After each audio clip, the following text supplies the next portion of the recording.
हर किसी का ना बात को सुनने का और उसको लेने का तरीका अलग अलग होता है। हर कोई अलग अलग तरीके से सोचता है।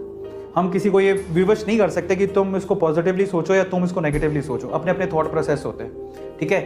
पर मैं ये जानता हूं कि जो भी आप सोच रहे हो, ठीक है, उसका एक्चुअली आप ही पे सबसे ज्यादा फर्क पड़ेगा। हालांकि जब आप किसी को गाली देते हो तो जो आपने गाली दी उसका 20-30% फर्क उसको भी पड़ेगा, नो डाउट। मैं तुम्हें बोलूं ओए, उसको फर्क पड़ रहा है, 20-30% मेरे को ही पड़ेगा। थोड़ा ज्यादा गुस्सा करूंगा तो शायद 40% फर्क पड़ेगा। लेकिन गाली आपने दी, उसका नुकसान 60% आप ही को उठाना पड़ेगा। 60% से लेकर 100% नुकसान आप ही को होता है। मैं समझाता हूं। जैसे आपने किसी को गाली दी, ओके, सपोज यो कुत्ते कमीने व्हाटएवर, ओके, गाली दी, तो अगर उसने रिएक्ट ही नहीं किया तो उसमें कुछ फर्क ही नहीं पड़ा।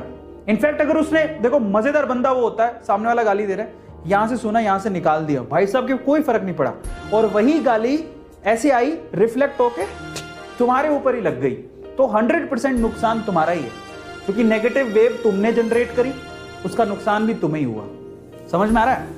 सो अब ये जो करता है जैसा वैसा ही उसको सुनने और भुगतने को मिलता है। इसलिए बी पॉजिटिव, नेगेटिव थॉट्स रखो ही क्यों।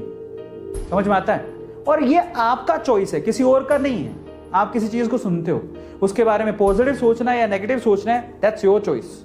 मेरा या किसी और का नहीं है, दिमाग आपका है।